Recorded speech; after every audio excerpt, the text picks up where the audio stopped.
Dahil sa lakas ng agos at taas ng baha kaninang umaga sa sitio ng Catalisay City, tinangay na ang ilang sasakyan. Rumagasa naman ang tubig sa Barangay Dumlog, kaya ang ilang residente napaakyat sa ikalawang palapag ng kanilang mga bahay.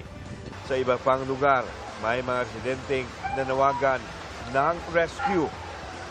Kasunod naman ng pag-apaw ng Manangal River, tumambad sa mga nag-inspeksyong opisyal ang mga nawasak na bahay. Nailikas naman ang mga residente bago pa tumama ang bagyo.